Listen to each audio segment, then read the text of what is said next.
the best way is to keep still and let the memory come. Next. The second dream was for the resurgence and liberation of the peoples of Asia. And now, what Sri Aurobindo means by Asia, that is very important. You think in those lines. The second dream is, it is the Asia which should come up. If you want to do something, it is first the idea must go into the brain, and then only you can do it. Then, the third dream was a world union among the outer basis of a fairer, brighter and nobler life of all mankind. This is also, as I said, in the UNO. But the UNO military only should be there, and all other countries should not have to spend even a paisa for their military, police or judicial systems. That is the another goal. Do you know, one day what America spends for its military survival or something, what you say, you can build a 2,000 bed hospital and maintain it for 20 years. And you are wasting that money on military. And what are we supposed to be? Intellectuals. Can't we, all the presidents of the world, come together and say, one military is enough? We will send it to different parts, whereas just as if in India, in a particular state, something happens, what do we do? The military comes from the center. Every state will not have a separate military. But this thinking process you should develop. Because somebody has to think this first. And this is the dream. And here too India has begun to play a prominent part as using the past tense there. Next. The fourth dream, the spiritual gift of India to the world, has already begun and it is being now continued. But we are not really active as we should be active. That is what we should remember. Divine must come first, the divine will must come first, and our personal latter. But what is happening?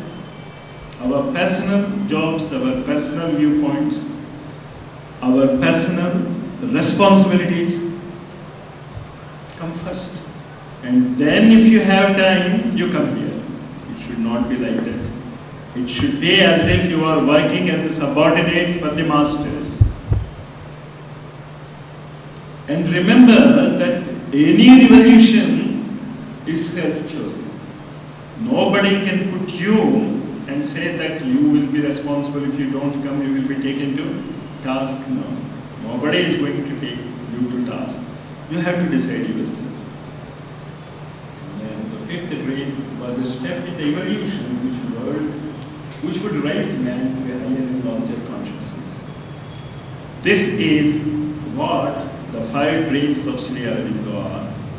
So I would advise all of you to read it regularly because they have come from a man who used it from truth consciousness. And truth consciousness means it will grip you if you allow you to grip it.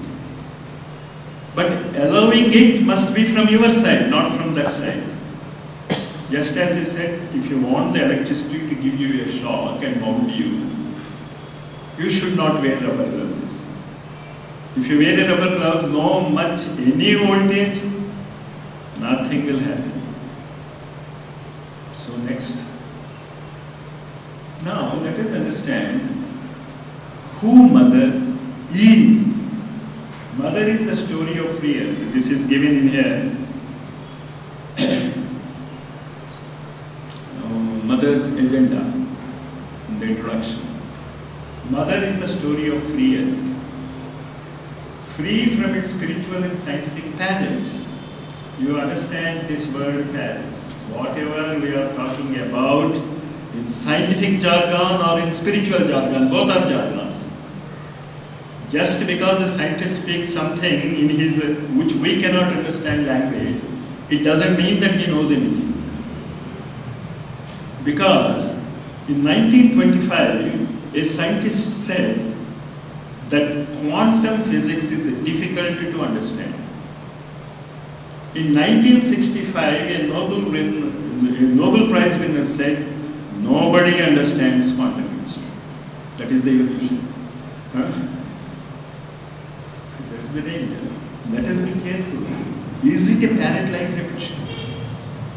Or are we remolding ourselves so that the higher force can transform us?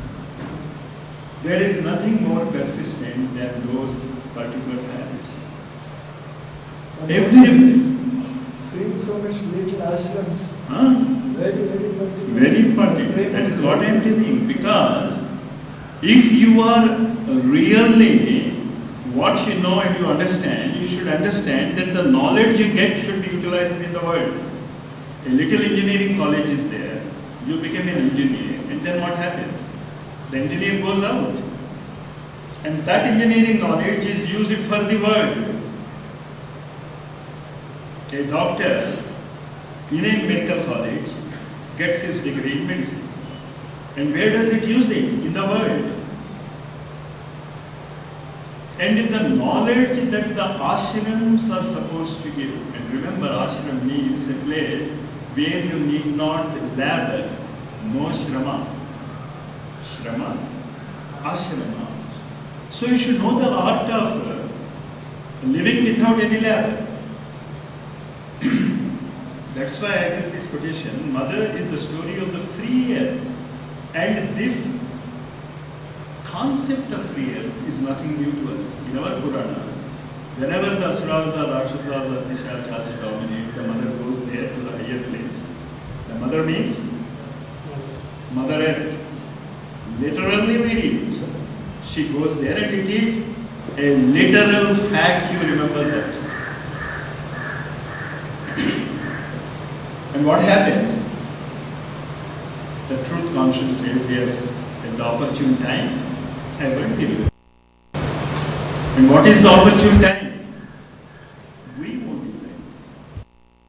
He decides. And when he says the time is right, and after independence of 60 years time going away, so what we are supposed to do is a Shashti Purti Utsava. Is it what is it? Huh? And what is it we achieve? After knowing his dreams and knowing the mother consciousness and Sri Aurobindo consciousness. So what I am trying to do is I am not criticizing. Make more sincere efforts. A very sincere effort is if you don't do the sincere effort, somebody else will do. When Arjuna said, I will not fight, very casually Sri Krishna said, Yadi Ichchasita Dharma. In the field of battle itself, he said, if you don't want to fight, don't fight. But because you are Priyo Sime, Sakhe Sime, because I love you, because I am your friend, because from thousands of years in the evolutionary plan, we are being molded by these two personalities who are infinite in their nature.